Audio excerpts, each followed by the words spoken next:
Hi ನಮಸ್ತೆ ಎಲ್ಲರಿಗೂ.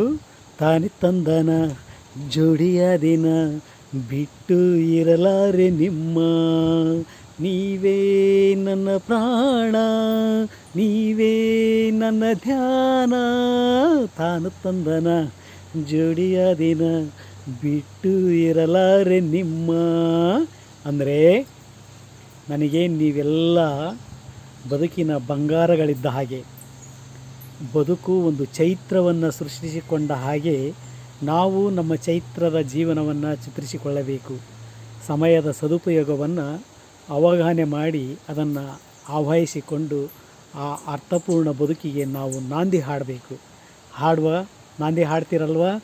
Because ನಿಮ್ಮ ಜೀವನ ತೆರೆದಿಟ್ಟ ಪುಸ್ತಕದ ಹಾಗೆ, ಮುಚ್ಚಿಕೊಂಡ ಒಂದು ಬಾಕ್ಸ್ನಲ್ಲಿ ಮುಚ್ಚಿಕೊಂಡಿರ್ತಕ್ಕಂಥ ಜೀವದ ಹಾಗೆ ಆಗಬಾರ್ದು.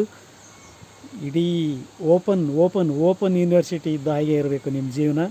ಬಿಕಾಸ್ ನೀವೆಲ್ಲರೂ ಬೆಳಗಬೇಕು. ನೀವೆಲ್ಲರೂ ಅತ್ಯುನ್ನತ ರೀತಿಯಲ್ಲಿ ಬೆಳಗಬೇಕು.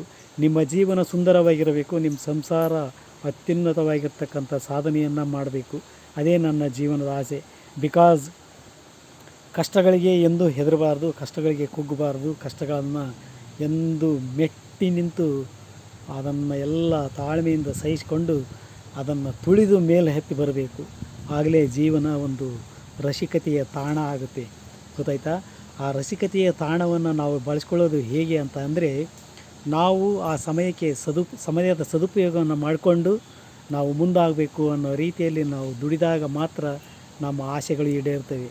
ಕನಸು ಕಾಣುವಂಥ ಅಬ್ದುಲ್ ಕಲಾಂ ಹೇಳಿದ್ರಲ್ಲ, ಕನಸು ಕಾಣು ಅಂದರೆ ಮಲಗಿ ಕನಸು ಕಾಣುವ ಅಭ್ಯಾಸ ಅಲ್ಲ. ನಾವು ಎಚ್ಚೆತ್ತುಕೊಂಡೇ ಕನಸು ಕಾಣಬೇಕು. ನಾವು ಏನು ಆಗಬೇಕು, ಏನು ಮಾಡಬೇಕು, ನಮಗೆ ದಾರಿದೀಪ ಯಾರು, ನಮ್ಮ ಗುರುಗಳು ಯಾರು, ನಮ್ಮ ಗುರಿ ಏನು, ಅದನ್ನೆಲ್ಲ ನಾವು ಅರಿತುಕೊಂಡಾಗ ನಮ್ಮ ಜೀವನ ಭದ್ರ ಬುನಾದಿಯಾಗುತ್ತೆ. ಹಾಗೇ ಕೂಡ ಒಂದು ಮಾತು ಹೇಳಲಿಕ್ಕೆ ಇಷ್ಟಪಡ್ತೀನಿ ನಾನು.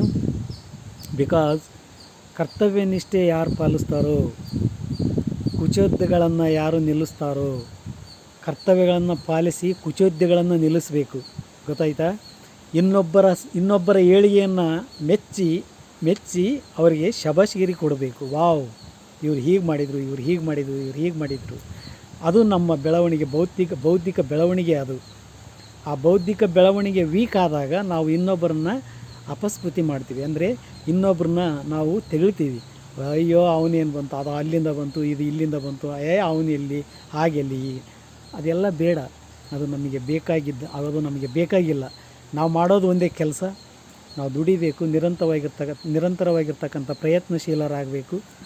ಯಾರನ್ನೂ ನಾವು ದ್ವೇಷಿಸದೆ, ಯಾರನ್ನೂ ನಾವು ತುಳಿಯಲು ನೋಡದೆ ಅವರನ್ನು ಬೆಳೆಸುವ ರೀತಿಯಲ್ಲಿ ನಾವು ಅವರನ್ನು ಕೈ ಹಿಡಿದು ಮೇಲಕ್ಕೆತ್ತೋಣ. ಹಾಗೆ ನಾವು ಯಾರ ಅನುಮತಿಗಾಗಿ ಕಾಯುವುದಕ್ಕೆ ಬೇಕಾಗಿಲ್ಲ, ಯಾರ ಅನುಮತಿಗಾಗಿ ನಾವು ಕಾಯುವುದು ಬೇಕಾಗಿಲ್ಲ. ಬಿಕಾಸ್ ನಮ್ಮ ಜೀವನ ನಮ್ಮದು. ಗೊತ್ತಾಯ್ತಾ? ಇಲ್ಲಿ ಯಾರು ಹೇಳ್ದಂಗೆ ಕೇಳೋಕ್ಕೆ ಬಂದಿಲ್ಲ ನಾವು. ಆ ದೇವರು ದಾರಿ ಕೊಟ್ಟಿರ್ತಾನೆ ನಮಗೆಲ್ಲ.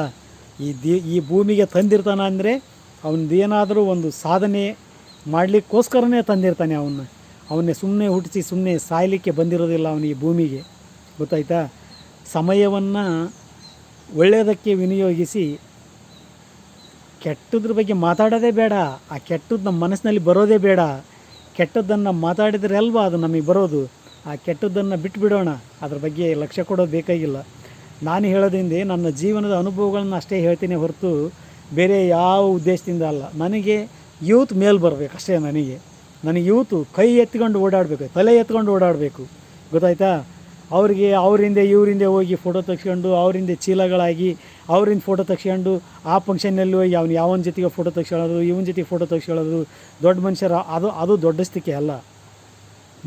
ನಮ್ಮ ಕರ್ತವ್ಯವನ್ನು ನಾವು ಮಾಡಿ ಅದು ನಮಗೆ ಸಾಧನೆ ಅಂತ ನಮಗೆ ಗೊತ್ತಾಗಬೇಕು. ನಾವು ಮಾಡಿದ್ದು ನನ್ನ ಸಾಧನೆ ಅಂತ ನಮಗೆ ಗೊತ್ತಾಗಬೇಕು.